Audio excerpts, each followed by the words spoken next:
Good afternoon. Thank you for joining us for the 28th Mary Stevens Reckford Lecture in European Studies. My name is Patricia Parker, and I am Director of the Institute for the Arts and Humanities in the College of Arts and Sciences at the University of North Carolina at Chapel Hill. Before I begin, I want to pause to say that our hearts go out to the people of Ukraine and to everyone impacted in this moment of global crisis for our democracy.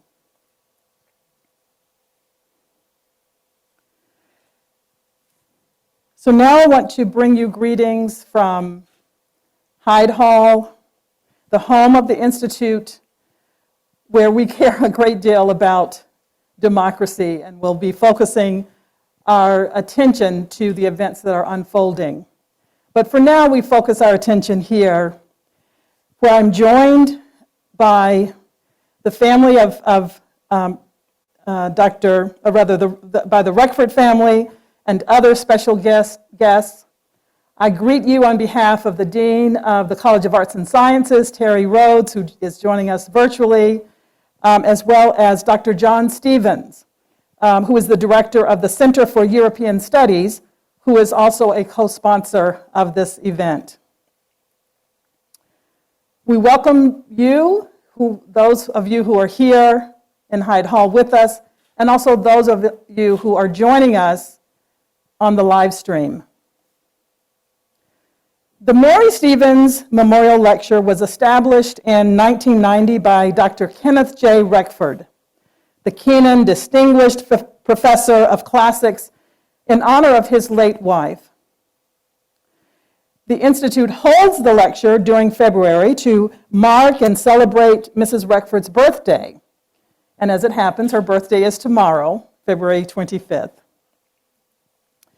This year, the lecture will also honor Dr. Kenneth Reckford, who passed away in October.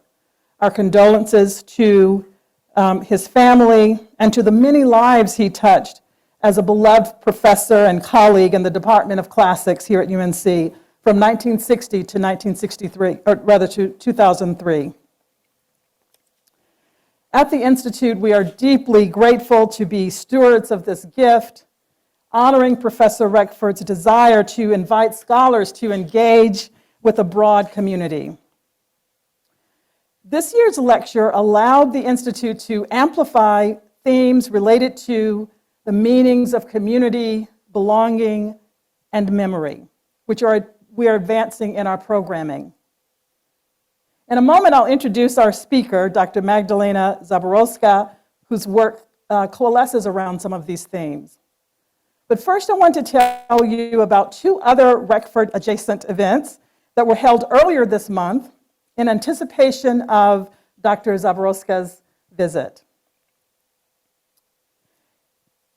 The Institute partnered with the American Studies Department and the Critical Ethnic Studies Collective to convene a reading group and public discussion of Dr. Zaborowska's book, Me and My House, James Baldwin's Last Decade in France. So happy to see Dr. Sharon Holland here, who is chair of the Department of American Studies, and grateful for that partnership. This was a lively discussion that explored the themes of the book and Baldwin's legacy as a literary giant, a social critic, and a leader for justice. So I want to give special thanks to Dr. Holland and her colleagues in the American Studies Department, also Dr. Emil Kemme, who is the director of the Ethnic Studies Collective, for organizing such a stimulating discussion. We had panelists Dr. Meta Dwight-Jones and Dr. Antonia Randolph, who is also here with us today. Thank you for being here. For the second event this February, we partnered with university libraries for an engaging public workshop on the themes of belonging and identity in archival work, using the Wilson Library's archival holdings of James Baldwin artifacts and related works. Special thanks to Dr. Maria Estorino, who is the Associate University Librarian for Special Collections and Director of Wilson Library, Dr. Chaitra Powell, Curator for the Southern Historical Collection, and Nadia Clifton, Special Collections Engagement Librarian. They organized a 3-hour session that included presentations by librarians Dawn Lucas, Elizabeth Ott, and Aaron Smithers. And again, using Baldwin-related materials right here on our campus, they invited us to consider the intersection of the creators, the subjects, the archivists, and curators in this work. So these two events happened earlier this month in February, and they were supported by the Institute's Race, Memory, and Reckoning initiative, which seeks to understand and challenge the way we talk about race and how it relates to personal, intergenerational, and systemic memory, and how we are accountable to ourselves and to each other in that work. If you missed either of those two events, we invite you to watch the recordings of these webinars on our website, which is iah@unc.edu. And now, I am delighted to introduce my now friend, Dr. Magdalena Zaborowska. Dr. Zaborowska is a professor of American and African American Studies in the departments of American Culture and Afro-American and African Studies at the University of Michigan's College of Literature, Science, and the Arts. Her research includes literary and cultural studies and African American literature, and she has worked extensively on James Baldwin's life and literary work. Her book, James Baldwin's Turkish Decade, Erotics of Exile, received the MLA William Sanders Scarborough Prize for an outstanding scholarly study of Black American literature or culture, and received an honorable mention for the prestigious Errol Hill Award for the American Society for Theater Research. In 2018, Dr. Zaborowska published Me and My House, James Baldwin's Last Decade in France, where she examines the themes of his works through the lens of his sprawling house in southern France. In 2020, she collaborated on the Shea Baldwin online exhibit at the Smithsonian's National Museum of African American History and Culture. She also serves as an advisor for the James Baldwin Project, a multimedia website dedicated to the activist and author that includes a restored version of James Baldwin's The Price of the Ticket.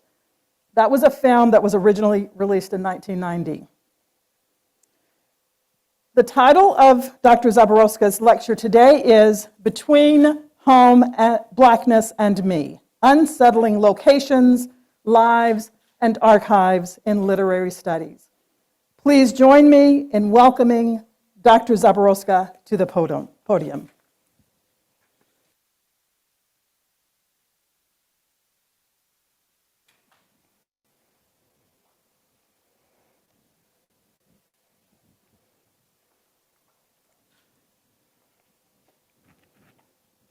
Good afternoon.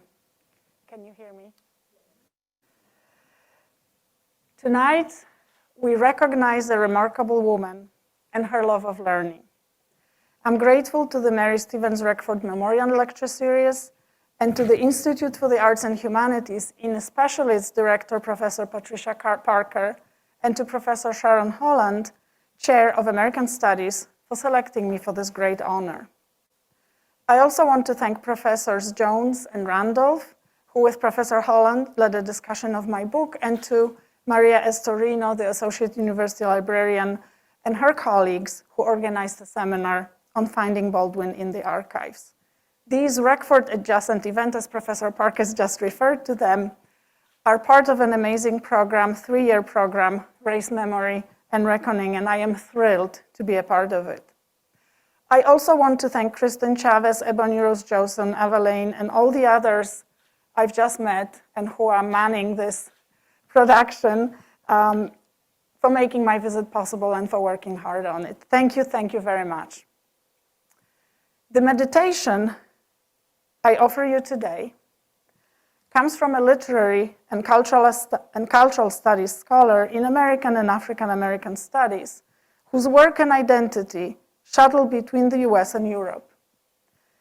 I'm going to take you on an illustrated journey that explores 3 topics. First, the vital role that literature plays in creating human connections, communities, and belonging, and how home and homelessness, representation and identity drive the stories we tell about ourselves and others. Second, my archival work on the African American author James Baldwin and how it mobilizes hands-on engagement with material objects, painstaking document findings, and creative uses of tech to open new ways of reading and teaching this important writer. Third, I glimpse my newest project on Baldwin, a biography for a general audience that centers on what in my last book I have termed Baldwin's most important legacy, his philosophy of Black queer humanism. I will define this term in part 3.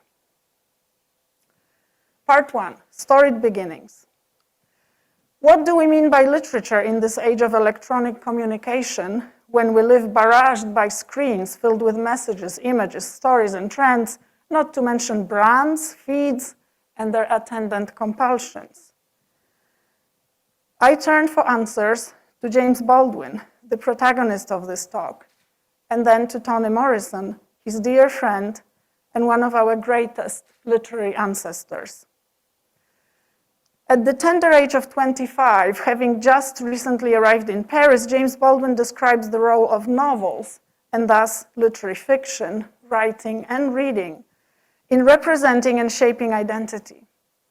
His insistence on the presence and passion of human beings who cannot ever be labeled, and the fact that all things involving human beings interlock, anticipate concepts we have come to know today as intersectionality, disidentification, and non-binary subjectivities.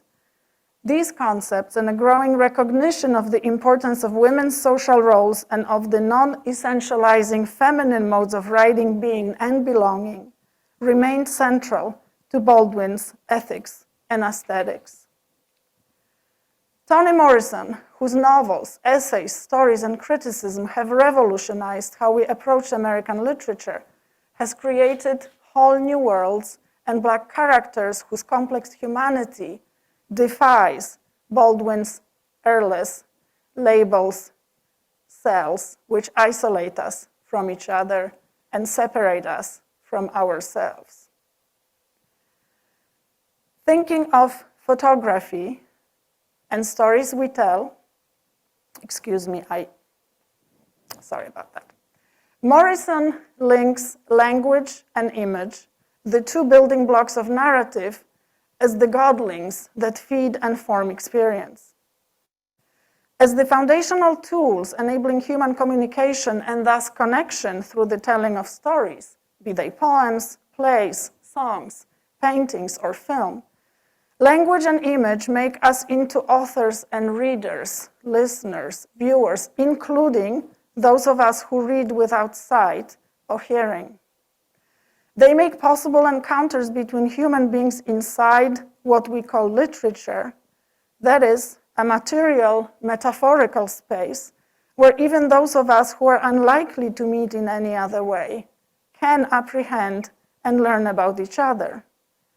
Literature enables what Morrison calls our benign access to each other. And yet, as we know all too well, language and image as histories have been systemically deployed to justify slave trades, genocide, and imperial and colonial rule all over the world. At the same time, and those of us who are educators know it in their bones, words and visuals remain powerful tools of resistance against intersecting systems of oppression, discrimination, and erasure, against racism, misogyny, white supremacy, homophobia and transphobia, xenophobia, anti-Semitism, classism, ageism, and ableism, name your poison.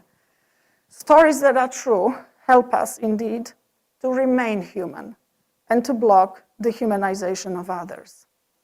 These last lines from Morrison, "For the stranger is not foreign, she is random, not alien, but remembered," emphasize that historically, strangeness has been often coded as female and women as foreign and in need of regulation. Morrison's words are in conversation with Baldwin's essay published a few years before, "Here Be Dragons," which claims that each of us contains the other, male in female, female in male, white in black, and black in white. Baldwin, who grew up helping his mother raise his 3 brothers and 5 sisters, and always loved and admired women, embraced feminine expression and self-presentation in later life, and saw racism and gendered and sexual oppression as inextricably interlocked. It took him a while to recognize his own complicity in masculine hegemonies, despite being black and queer, but he did get there. And the evidence of that journey is plentiful in his works and archives. In a conversation with black feminist poet Nikki Giovanni, recorded in 1970 for Alice Hazelip's famous TV show, Soul, Baldwin states that writers must excavate the experience of the people who produced them. The act of writing digs up our shared history. Its result is liberation. Through reading, we can learn about our national past, for example, the past whose truth has been obscured or erased because it is shameful and terrifying.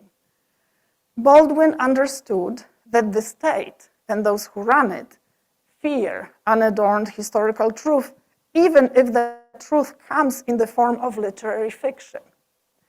Evoking the so-called cultural politics of Nazi Germany and anticipating, sadly, some of the grim forces in the world today, he reminds Giovanni, quote, "No tyrant in history was able to read, but every single one of them burned the books." Books are powerful, I learned while growing up in a country and region where writers and intellectuals were often jailed, exiled, or even killed for their ideas. Partly, that's why I came to study Baldwin. Born and raised in Poland in Eastern Europe during the Cold War, I'd had limited access to American culture and the so-called West, for we did not own passports and couldn't travel. My education behind the Iron Curtain, that metaphorical and material divider that cleaved the continent into incompatible East and West, was useful. For in the spirit of the Socialist Party prescribed anti-imperialism, it covered histories of slavery and racial and class discrimination all over the world, including the United States. Yet, while I did learn about some Black American literature and history, watched Roots and Eddie Murphy on TV, and heard gospel, blues, and jazz, I was taught nothing about the history of slavery and anti-Semitic pogroms in Poland, or the true terrors of Soviet colonization of our region post-World War II. That knowledge was forbidden and is coming to light only now. Growing up, we were aware of secret police surveillance and censorship in every area of our lives, including literature. For example, when the Polish-Lithuanian poet Czesław Miłosz, then a professor at UC Berkeley, won the Nobel Prize in 1980, we high schoolers in my town of Kielce had no idea who he was, for his name had been erased from our textbooks. Some of us, though, soon learned about Miłosz and his poetic engagement with belonging and transnational communities of letters. Underground, illegal publications called samizdat literature provided that knowledge. All you had to do was read in secret and pass the books on. Why is this story relevant to today's lecture?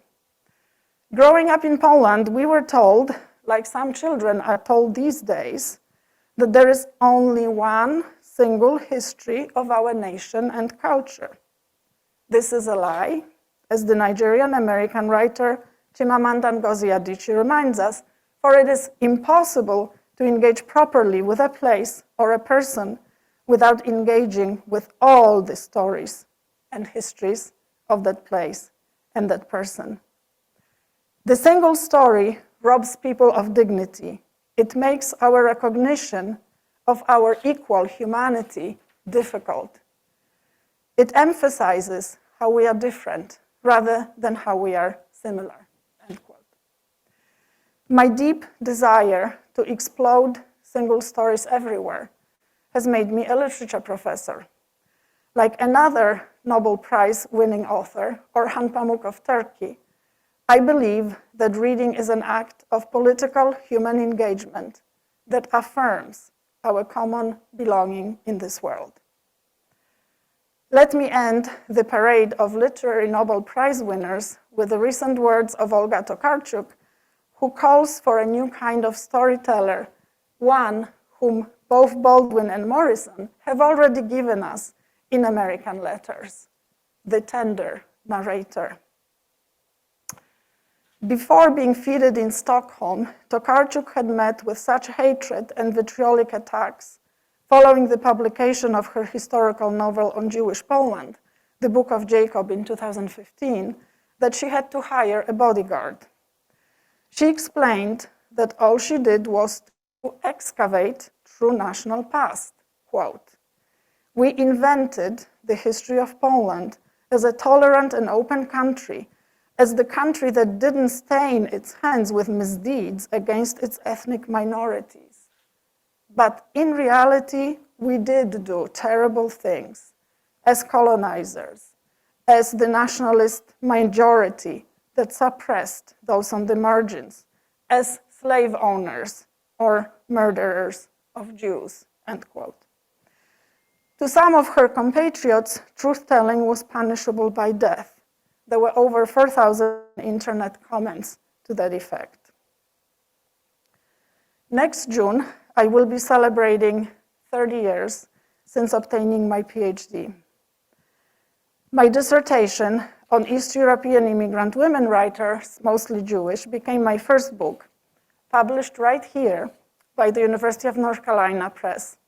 So this is a very special place and moment for me, as you can see. That book, my first book, grew out of my fascination with the complex spaces between Europe and the United States, the spaces where diasporic and immigrant narratives of identity intersect in dialogue and conflict. It taught me, in Edward Said's words, how worldly and interconnected all literature is, as one of many diverse, expressive productions accompanying the many crossings and recrossings of the Atlantic Ocean by people of African descent, North Americans, and Europeans. Reading stories by folks as different as Abraham Kahn, Anja Jezierska, Maria Kuntsevich, Toni Morrison, or James Baldwin, as mutually constitutive and generative, invites us to reimagine literary culture as a material and metaphorical agora, as a meeting space that is relational and that invites, accommodates, and refashions multiple and hybrid subjects. Most of all, literature invites us to refashion ourselves as readers. In lieu of meeting others in person or living next door to them, reading is the only way I know that makes intimate and personal a wide array of human experience that we share across continents, languages, and national cultures. Joy and pain, laughter and tears, birth and death, hatred and love. And a shout out to translators everywhere. In today's contentious world, we need books and truth more than ever. Part 2, Unsettling the Archives. The subject of my most recent books is the world-famous African-American queer writer, intellectual and activist James Arthur Baldwin. He has been in vogue on the internet so much, he may not need an introduction. Let's listen to a few words of his.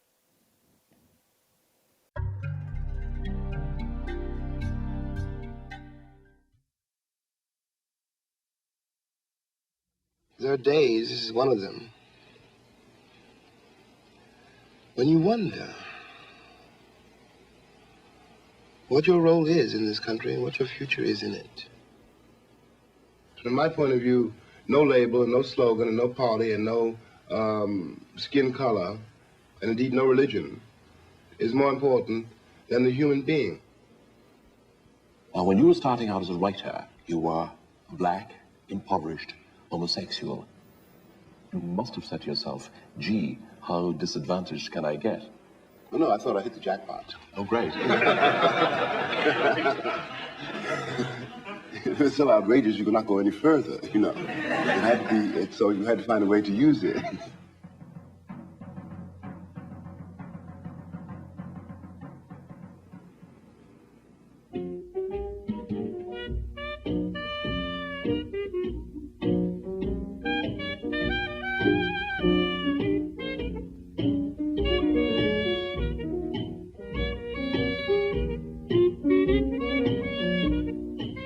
I was born in Harlem in 1924, when it was a very different place than it is now.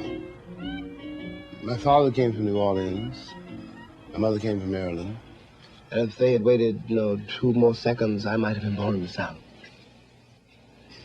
The first house I remember was on Park Avenue, which is not the American Park Avenue, or maybe it is the American Park Avenue. Uptown Park Avenue. Uptown Park Avenue, where the railroad tracks are. We used to play on the roof, and I can't call it an alley, but near the river. It was a kind of dump, garbage dump.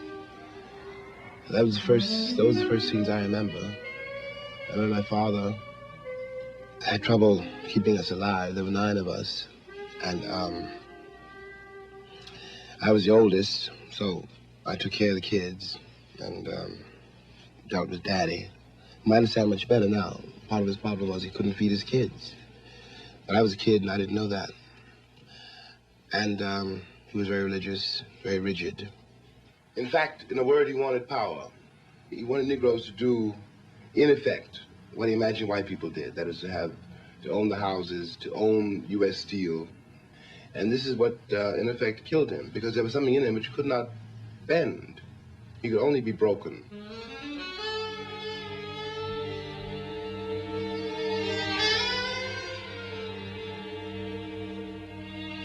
You think your pain and your heartbreak are unprecedented in the history of the world. But then you read. It was books that taught me that the things that tormented me the most were the very things that connected me with all the people who were alive or who had ever been alive. I went to the 135th Street Library at least 3 or 4 times a week. And I read everything there. I mean, every single book in that library. In some blind and instinctive way, I knew that what was happening in those books was also happening all around me. And I was trying to make a connection between the books and the life I saw and the life I lived.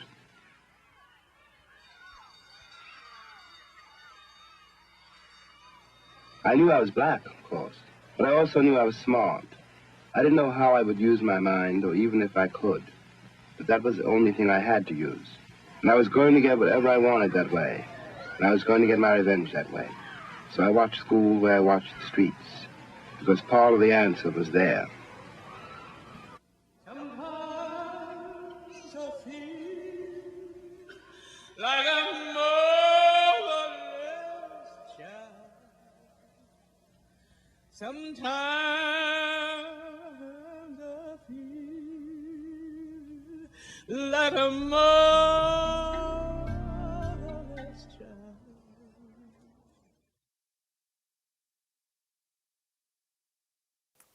I approach Baldwin and his prolific oeuvre through 3 concepts: home, blackness, and me, that originate in his 1974 essay, Every Goodbye Ain't Gone.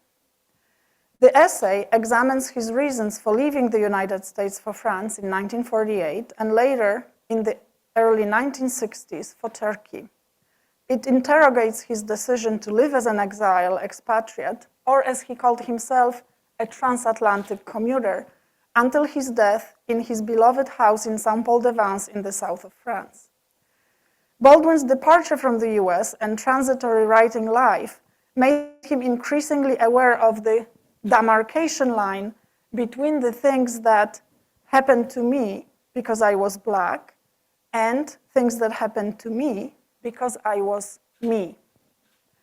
Here, he uncouples his race, that historical lie and single story with dire material consequences, from who he is as a multitude of selves that in 1969, in an interview, oh my goodness, sorry, he terms all those strangers called Jimmy Baldwin.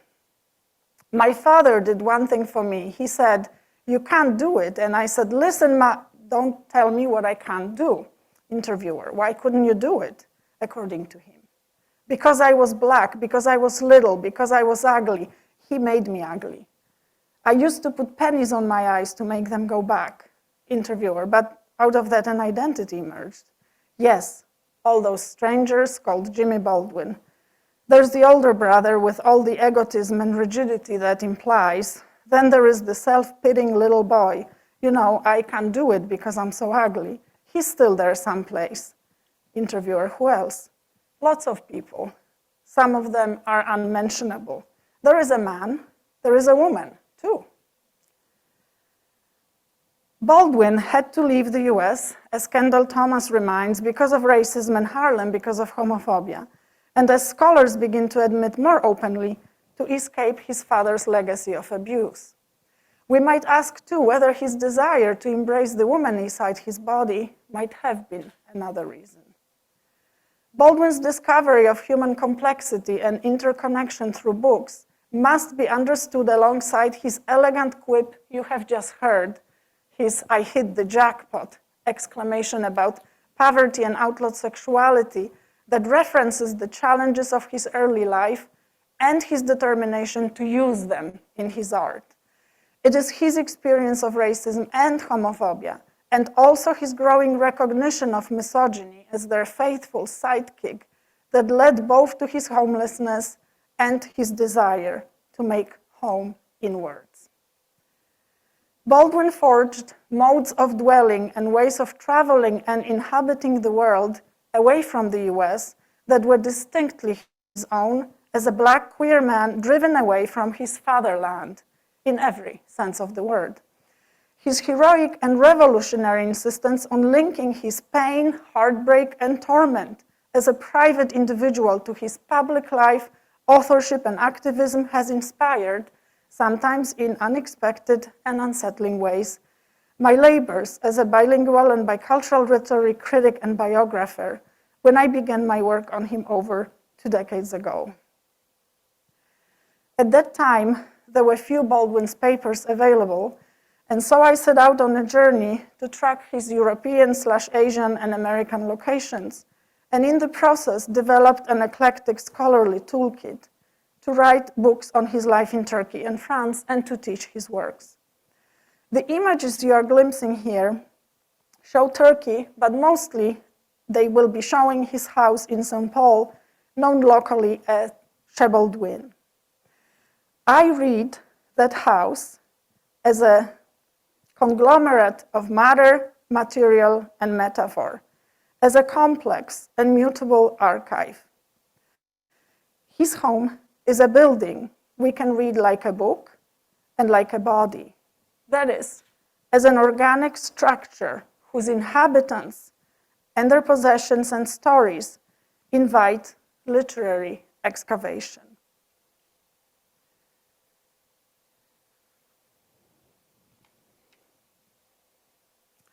The house, the French house material I have amassed, unsettles traditional research methods as it weaves in and out of Baldwin's writings, biographies, testimonies of friends and relatives, unpublished letters, interviews in various formats, and whatever remains of his widely conceived and still largely inaccessible domestic legacy.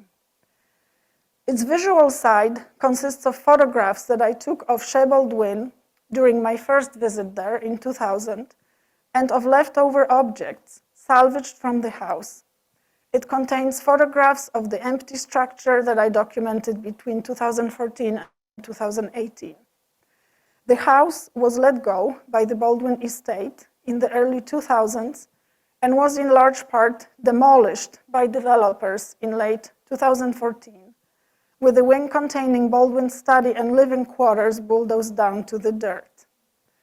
These leftover objects, books, posters, photographs, art pieces, some furniture and adornments, remain the only material archive surviving after his death in 1987. Unable to secure a home for the objects salvaged from his house by a Baldwin family friend, Jill Hutchinson, I obtained permission to document them all and then collaborated with the curator Tulani Salahuddin of the National Museum of African American History and Culture, Smithsonian, on a general audience exhibit. At the same time, with the aid of University of Michigan students, IT staff, and librarians, I developed an open access digital collection featuring thousands of photographs I had taken that went live just last fall and that has inspired a new undergraduate capstone seminar.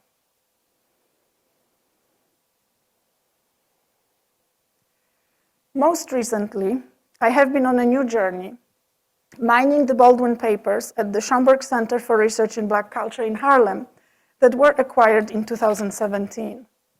My work in that archive, still in progress, has been made difficult by the estate's prohibition to copy on photograph documents. One may only copy them by hand, and the fact that the most important parts of Baldwin's correspondence are under seal for another 20 years. Still, the material currently available has yielded precious discoveries for my new project. Some of these newest findings confirm the existence of the many James Baldwins I have been writing about, and especially his love of women. For example, in Box 12, Folder 8, which contains early drafts of Baldwin's first novel, Go Tell It on the Mountain, published in 1953, we find a piece called I, John. Dated 1947, this manuscript confirms that the young writer was in his earliest drafts indebted to Black women and their perception of the world as filled with seen and unseen objects, bodies, textures, sounds, words, and meanings that could be used creatively. In the forthcoming passage from I, John, the narrator is a young child who is pretending to be asleep while observing his mother leaning out of the window, something she has severely forbidden him to do, and talking to a neighbor. The neighbor is a strict church lady who sometimes babysits John. Please note the spatial and temporal perspectives and their correction the young writer includes at the end. She, with that admirable recklessness which characterized grown-ups, sat in the window talking to Sister McCandles, who sat in the opposite window. Once, Sister McCandles had wanted to give her something, and both women had leaned far out of their windows, and their hands met in the air. The something was an idea, a piece of black velvet cloth with stars. "Thank you," said his mother, looking at it. "That's a wonderful idea." "You're mighty welcome," said Sister McCandles. "I sure ain't got no use for it." Sister McCandles sat there now at the kitchen table, drinking her coffee, her head tied up in a rug and wearing an old dull green bathrobe pinned in front with a large safety pin. Actually, he did not see Sister McCandles, for he was not standing up but lying down, but he knew that she was there because she was always there, end quote.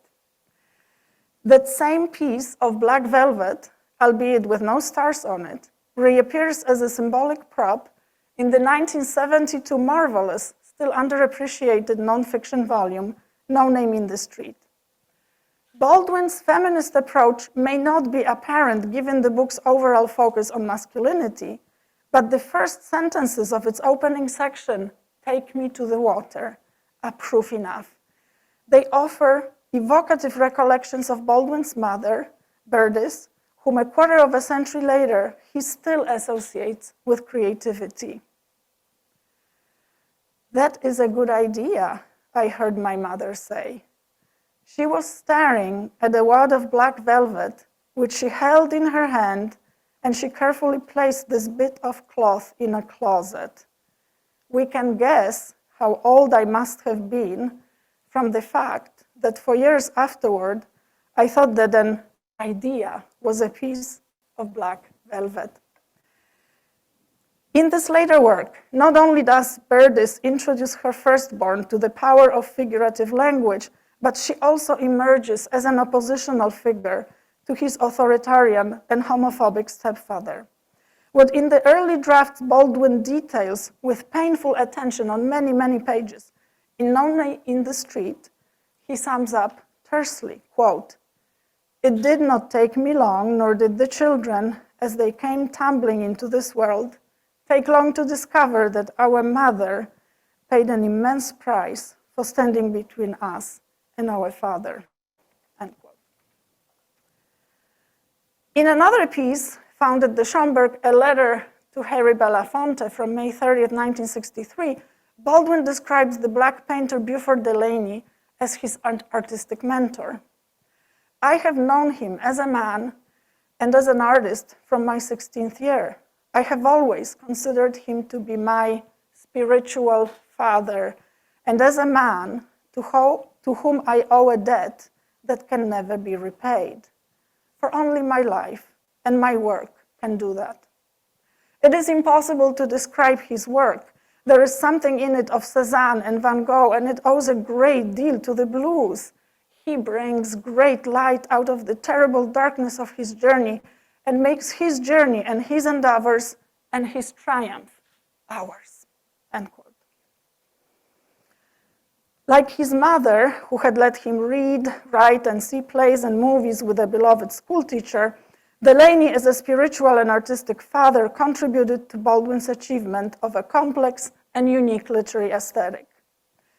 The young man embarked on the creation of what I have termed his black queer humanism after he had met Delaney and having just left his father's Pentecostal church where he had served as a teenage preacher. Inflected by Delaney's idiosyncratic paintings and portraits, in which the young protege was always lovingly depicted as a beloved son, the prince, as Buford called him, Baldwin's career was enabled by the tenderness and care he received from the older artist. Delaney, like Baldwin, was gay and a son of a preacher. Their father-son relationship lasted until Delaney's death in 1979 and is one of the subjects I explore in my new project. Part 3, Black Queer Humanism. Tentatively entitled Being Better Than the World, my new project is a general audience biography that focuses on a private man who lived his life publicly, often painfully, but also with great joy, panache, and style, who both embodied blackness and made it unique and singular. It centers on Baldwin's philosophy of Black Queer Humanism, or BQH. Like Baldwin's identity and ideas, which still meet with mixed reception, this philosophy does not lend itself to easy categorizations. Its definition is marked equally by a repolarization of racialized identities and their politics that echoes Baldwin's mid-20th century, and an explosion of fluid, trans, and non-binary identities, which he anticipated, that marks our own moment now. First, as a humanism, BQH rearticulates an old-fashioned philosophical concept centering Homo sapiens and their lives in science and logic rather than religious dogma. Baldwin both embraced and dramatically reshaped this ideal through his books and activism, and he infused it with spirit, shade, and style. He painstakingly crafted a literary vision rooted in processes of becoming rather than in fixed notions of the self.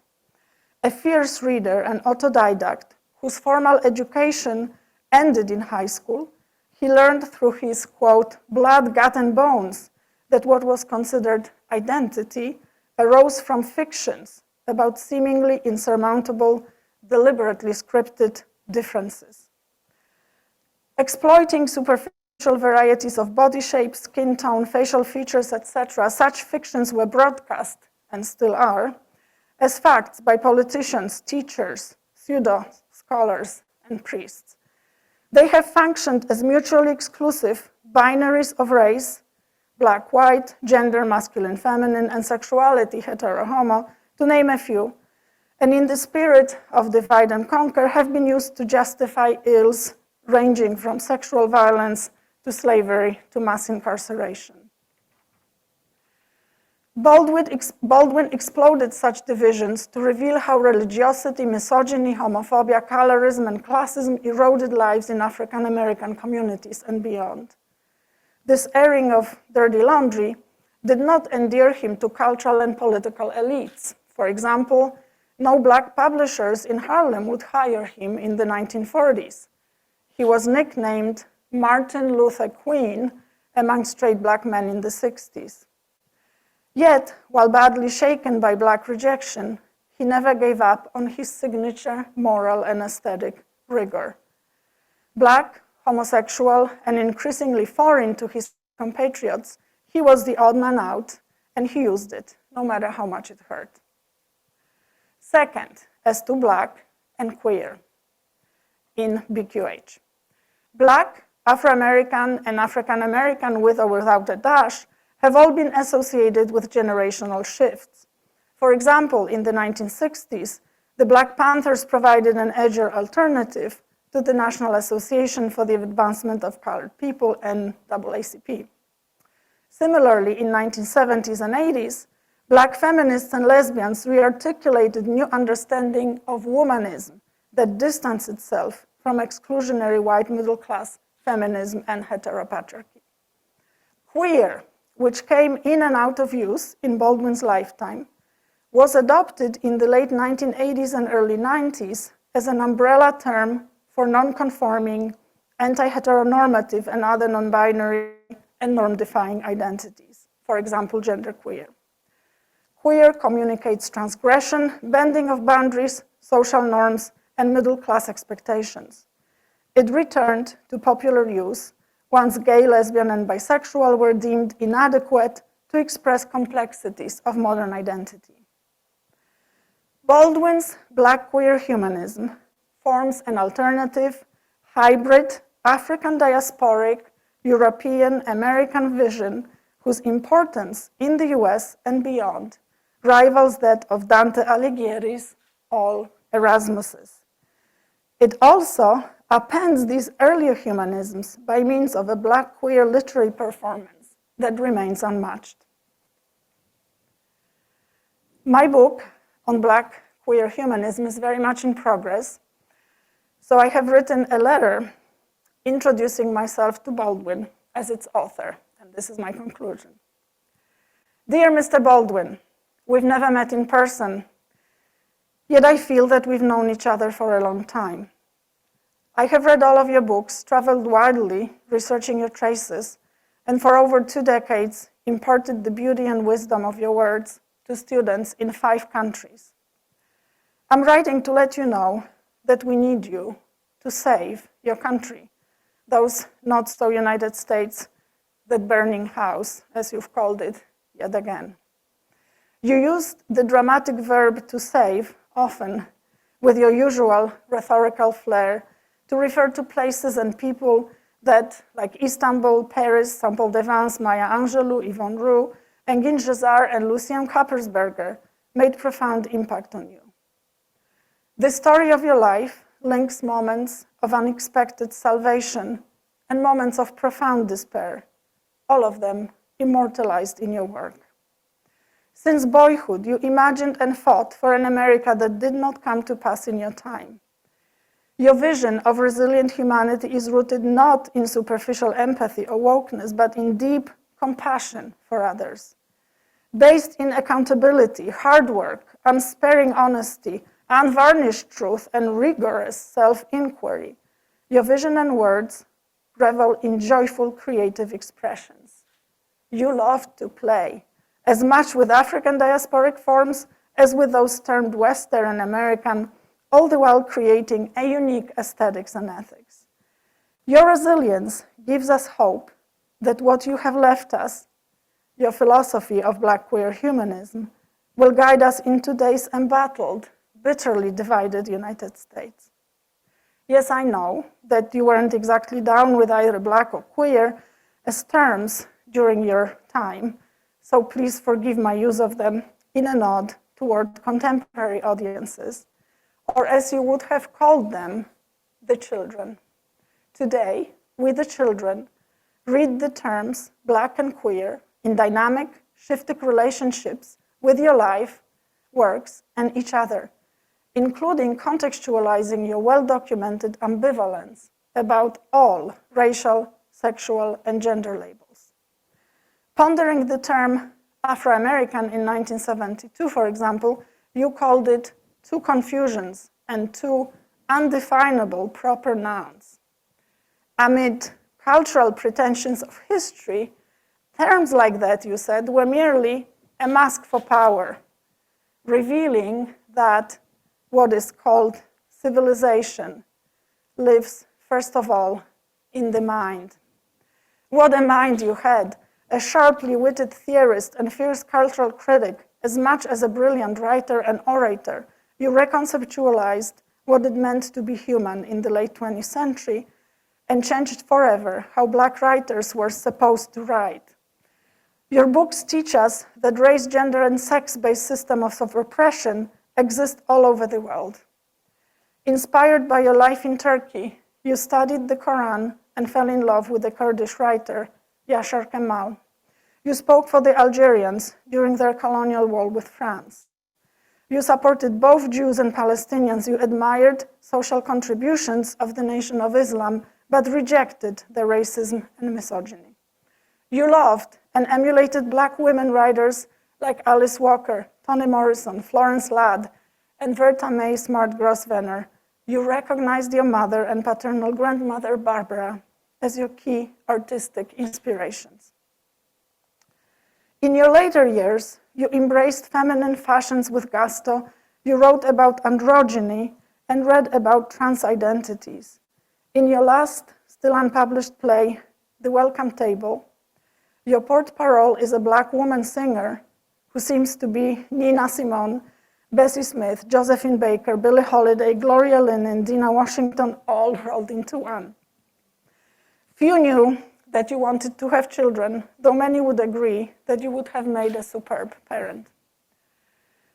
Today, as we fight to embrace your vision, we have to contend with the so-called Baldwin brand that too often obscures the intersectional focus of your Black queer humanism by emphasizing reductive binaries. A race man rather than father/diva of queer studies, a realist writer rather than an experimental bisexual one, an essayist rather than a novelist, an orator molded by the Black church and Henry James rather than your own painstaking labor and genius, and an activist rather than a sophisticated theoretician who easily out-talked a white patrician at Cambridge. The prevalence of such representations not only cleaves your contribution into unhelpful opposites of identity, genre, or origins, but also suggests insidious forms of racialization, including the bigotry of low expectations and ethnic and gendered ghettoizations that obscure important ways we could put your legacy to good use. The America we live in today is more divided than ever, but it is also facing a unique chance at humanistic renewal as women claim their power. My new book about you, Being Better Than the World, recovers the parts of your life and vision that have been shamed and obscured. I am writing it to retell your story while fully aware and open about that retelling being mine, that is, issuing from my labors, from my blood, from my gut, because that is how you taught us we must write. Years ago, when asked what you might have thought about an immigrant woman from Poland, who, like other Europeans before her, became a white American on arrival, your erstwhile Turkish lover told me, smiling broadly, "Oh, he would have loved you." As you wrote in your last essay, To Crush the Serpent, quote, "Complexity is our only safety, and love is the key, the only key to our maturity. And love is where you find it." I end this letter with your powerful words from your third novel, Another Country, which have inspired the title of my book. Spoken by the tender, Black, queer narrator, these words carry your spirit and can lead us into good trouble together. I dedicate them to all those who have left us, who passed peacefully, and who were murdered in cold blood, and to the many thousands gone from the Middle Passage to the pandemic, and yes, to those dying right now in Ukraine. Quote, "Ain't none of us really strangers. We all here for the same reason. Someone we loved is dead. But don't lose heart, dear ones. Don't lose heart. Don't let it make you bitter. Try to understand. The world's already bitter enough. We got to try to be better than the world. You got to remember he was trying. Ain't many trying, and all that try must suffer. Be proud of him. You got a right to be proud, and that's all he ever wanted in this world." End quote. Yours truly, Magdalena Zaborowska. Thank you.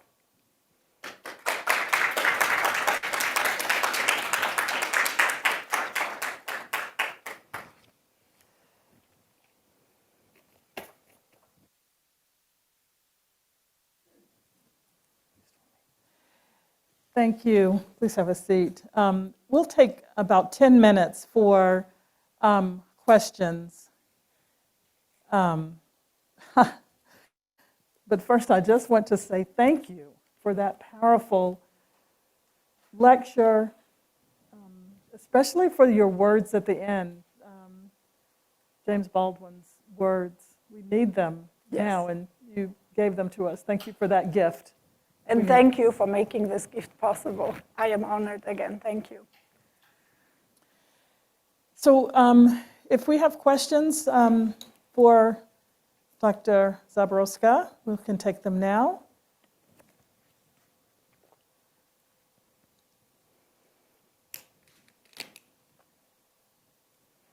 I'll start us off with one question. And Ava, I believe you're going to be feeding me the questions from our listening audience. So let me know when it's time. But I'm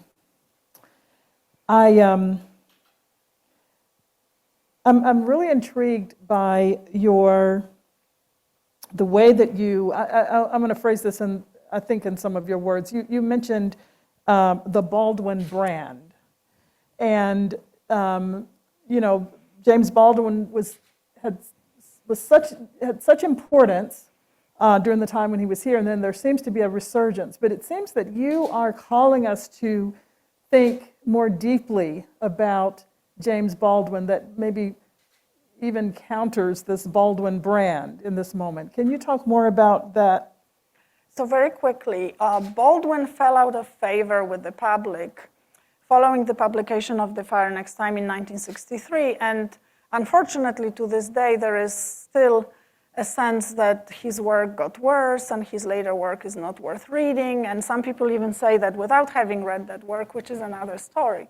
So when he published his later works, which are beautiful and complex and indeed experimental, indeed which push the envelope on literary moments like postmodernism, which we associate with only a handful of Black writers, but we never think of his last novel from 1979, Just Above My Head, as a postmodernist novel that is playful and deeply, deeply enmeshed with African diasporic literary forms, but also with Western and with American literary forms. So Baldwin was experimenting and growing as a writer throughout his life. However, in terms of branding, we sometimes, in popular terms, like writers to be predictable. As Baldwin said himself, everybody expected me to write diminishing versions of my first novel forever. He was interested in doing just the opposite. So some of his works, like the second novel, Giovanni's Room from 1956, which is about a homosexual relationship between two seemingly white men, stunned people. They didn't know what to make of it. So in a way, the received story of Baldwin we have to this day is of someone who was an activist, who's this race man person, but his sexuality, his struggle with it, certainly his struggle in his childhood is diminished because we like our heroes straightforward in every sense of the word. We also like them body, able, capable, strong, and he just did not, all of him, his complex personality did not fit this model. And another issue I think that needs to be spoken is Baldwin asks you to do the work. He is a relentless teacher, but he's also very, very clear that if you want to learn something and get somewhere, it takes work, sometimes pain and suffering. And that's what it takes to read him. And I think in a lot of sort of social media posts, we get fragments and bits and pieces, but never a full extent of his wisdom. And I understand that for popular audiences, we don't expect scholarly diligence, but I especially mind the exclusion of his sexuality and his work towards women and sexual minorities' rights in his later works that has not been emphasized, that has not been publicized enough. Yes. Are there questions? Yes. I have one question from Lloyd Kramer. Americans always assumed in the 1950s and 60s that exiles came to America to find freedom, but Baldwin left America to find freedom. Did the inversion of the American exile narrative make it especially difficult for white American readers to accept and understand Baldwin? Okay, so thank you for this question, and it's very interesting because it assumes that readers are racialized, and I will gladly disagree with this approach. That is, we read books, and of course we are aware of who we are and how we live in the world, and how that world can hurt us because of what we look like, what we do, what we project. These are material consequences of racist systems we live with. At the same time, when you begin to extend these binary divisions to readers, we run into absurdity when white readers cannot identify with characters in novels by Black writers because somehow it's a violation. And I know there are critics and theorists from France to the US who talk about it. But what I want to say and what I always tell my students, you read whatever you want to read and you identify with whoever you want to identify. Because this is how we become connected to other humans, and this is how we become connected to ourselves. In an act of reading, it's not the color of your skin, which, yeah, it's there. We are all, accidents of geography and genetics. Nobody, we don't choose our parents, where we are born, what phenotype we are, but in our blood and bones, we are the same. We are family, as Baldwin talked about it over and over again. And of course, he used language that we may not condone today. All men are brothers. All people are connected. And in that vision of reading that I hope I have presented today, we see that books open up those meeting spaces, that agora, where all of us can talk to each other and find what I call with my students points of connection. Because how do we find points of connection? Through experience. through what we have lived through pain, through pleasure. And those do not have color, really. And again, I'm very careful to say nobody's colorblind. I'm not talking about that. I'm talking about how, in the act of reading, of writing, of communicating through literature, we are a democracy of readers. And no one should be reading only and exclusively through their skin color or be expected to do so. That's exclusionary. That is actually against every and anything that Baldwin stood for. Thank you.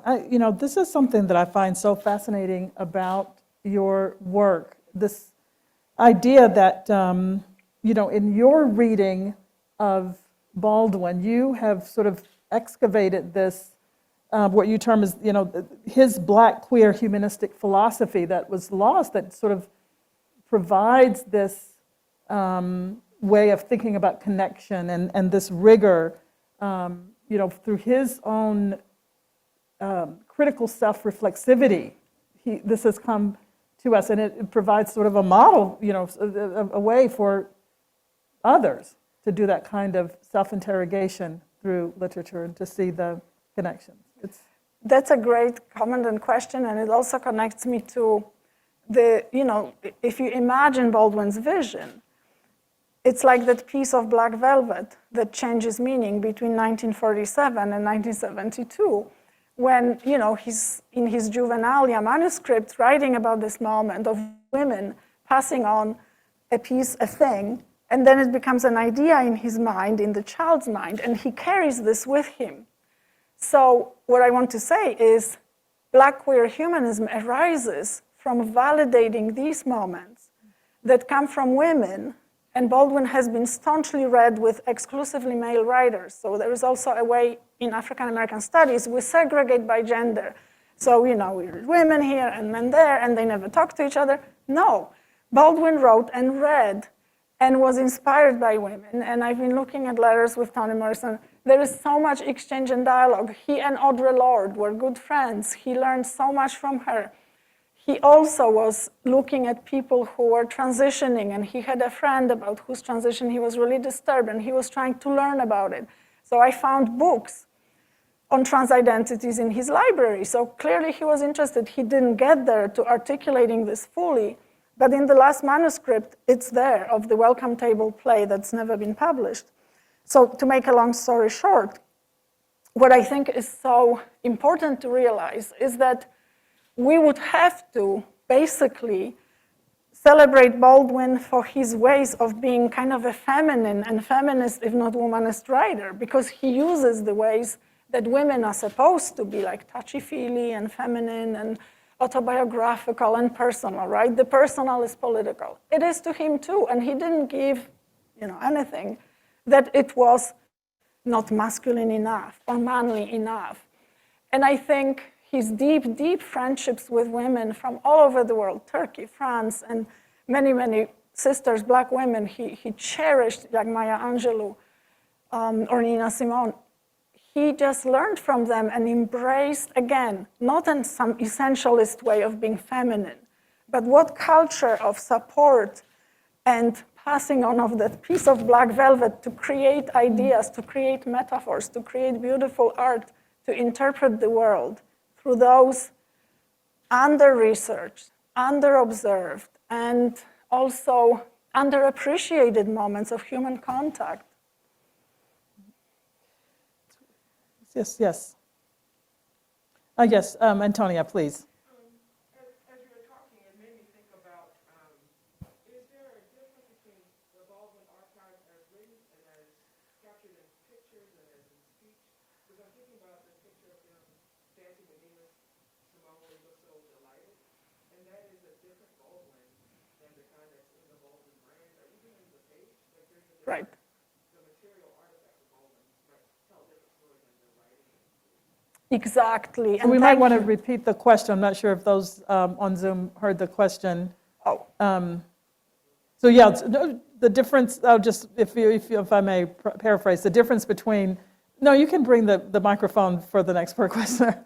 The difference between the Baldwin of the photographs and the Baldwin of the Baldwin brand, I guess, Right. in literature and so forth.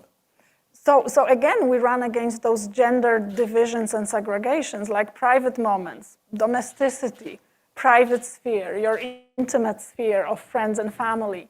We, again, stereotypically, historically, all associated with women and kind of not important, not political. No, it always has been important. Baldwin grew up as his mother's right-hand man. He literally talks about holding a baby on his hip and reading a book at the same time. That's what women do. Nobody talks about that as being important and being revolutionary, but we've always done that. I mean, at least those of us who are parents and have to, contend with those challenges. And I think he, from the beginning, appreciated that experience. He didn't necessarily understand it and articulate it as clearly as he did in his later works. But I think that's part of, your question, that in some ways, racism and misogyny, and I really talk about this quite a bit in this new project, are very adjacent. They are joined at the hip. And I think that with talking about Black masculinity, we still run against not just kind of homophobia and resistance to queer identities, but also to men who might be whatever in terms of their sexual preference, but who are feminine identified or who embrace more feminine ways of being in the world. And again, these are showing us how porous those boundaries are. Yes. And I think it's uncomfortable to a lot of people. Mm-hmm. And yeah, Baldwin loved to play. He loved camp. That's why I showed you those jackets, because the Led Zeppelin jacket, they all dressed up. When he lived in Turkey, he would put on a top hat and a scarf and just dance on the table. And I've spoken to people who witnessed that. His tambourine, which I had in one of the photos, which still is in the collection of Miss Hutchinson, he loved that instrument. It was almost damaged, by how ardently they played it. And there was this performative, but also very private and very playful, almost a childlike persona that would come out of him. There was also an angry person sometimes who was frustrated with the stupidity around him, with evil around him.